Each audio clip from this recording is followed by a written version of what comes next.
Dos factores importantes que desembocan o podemos decir que es fundamental en este conflicto Estados Unidos-Venezuela. Primero, el cartel de los soles. Y hablando de ello, varios países lo han declarado como una banda narcoterrorista y bueno, un país, Colombia como tal, lo nega. Pero dentro de ellos, Ecuador también lo declara. ¿Esto qué implicaciones tendría para el país y para la región? Bueno, el Ecuador lo que ha hecho es reconocer la realidad. O sea, desde ese punto de vista está conforme con una línea de interpretación que ve lo que es el peligro del narcotráfico y reconoce además su naturaleza criminal, internacional y terrorista. Desde ese punto de vista, Ecuador está procediendo conforme a la realidad. ¿Y este conflicto de qué manera podría golpear al país o en qué áreas, por ejemplo? ¿En qué aspectos? Bueno, uno de los temas que nos podría afectar evidentemente es que en caso de que se cancele o se cierre la vía de exportación desde Venezuela de cocaína, los carteles incentiven las vías que ya tienen. Una vía es la Amazonía y otra vía es el Ecuador. Entonces corremos el peligro de que suframos más todavía la presión de exportación de droga.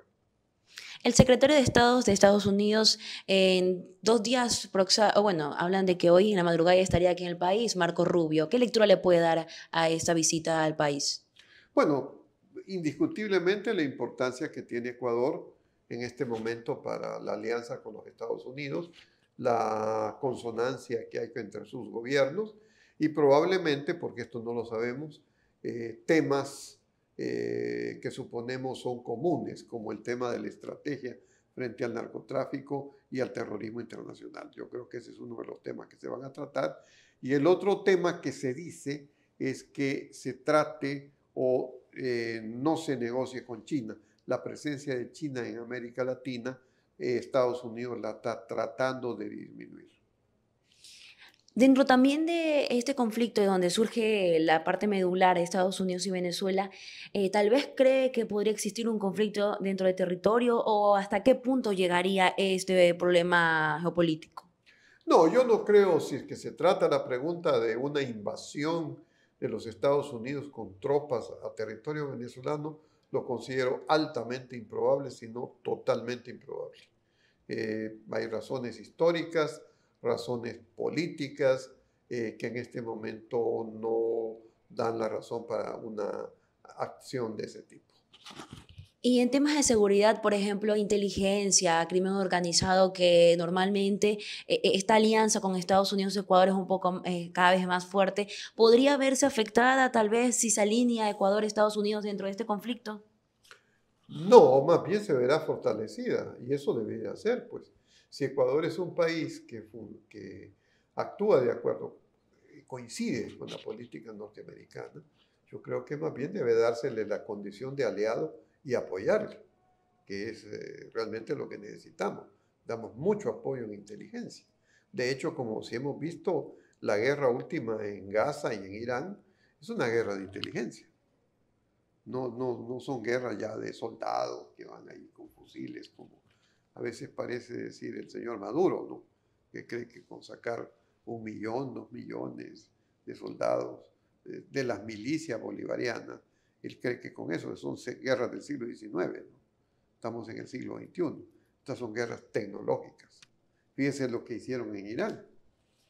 ¿Qué hizo Israel? Localizó a los principales jefes y líderes iraníes de la Guardia Revolucionaria, científicos y dirigentes, y les puso un misil y los neutralizó. Finalmente, doctor, ¿podríamos, sí o no, usted me dirá, se podría intensificar tal vez el flujo migratorio hacia Ecuador, el flujo migratorio venezolano, si escala este conflicto? Yo creo que si se conduce de forma adecuada, es decir, que se cree una situación en la cual el presidente González pueda asumir legítimamente, porque él es el presidente legítimo, la primera silla de su país, yo creo que más bien eso se va a traducir en un bienestar para la región. Si las cosas continúan como están, se van a empeorar. Pero si se produce un cambio político en Venezuela y se restablece la democracia, la economía liberal de mercado, indiscutiblemente muchísimos de los 8 millones de venezolanos que están en todo el mundo, no solo en el Ecuador, van a volver a Venezuela, a su país.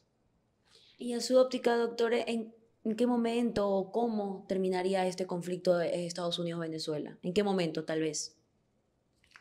Bueno, dentro de la hipótesis que consideramos la más probable, en el momento en que haya destrucción de las bases militares, perdón, de las bases de droga, de envío de narcotráfico venezolano, y probablemente la toma de prisioneros o la neutralización de objetivos de líderes del cartel de los soles. Porque no nos olvidemos, y esto es un contexto, que de repente la Fiscalía General de los Estados Unidos aumentó de 25 a 50 millones la recompensa por la captura de Maduro. Entonces él está identificado completamente, igual que Padrino López, ¿no? Entonces, seguramente una acción de estas lo que llevaría es a la neutralización de estos líderes, que no es algo tampoco tan improbable, porque de hecho el presidente González ganó con el 70% las elecciones anteriores. No es que el pueblo venezolano está en este momento indignado por su soberanía y estas cosas, más bien está soportando a Maduro y a la tiranía porque no tienen otra alternativa. Entonces, yo creo, y por otro lado, de lo que sabemos, la descomposición de las fuerzas bolivarianas, del ejército bolivariano venezolano, es muy alto. Los aviones que tienen son aviones pasados. Ni pensar que van a enfrentarse con la armada que en este momento tiene Estados Unidos en el mar, ¿no? Antes de que lleguen en la propia base aérea han sido destruidos. Es decir, insisto, estamos hablando de una guerra con un país del siglo XXI. Que es diferente de lo que antes se podía esperar. Así es.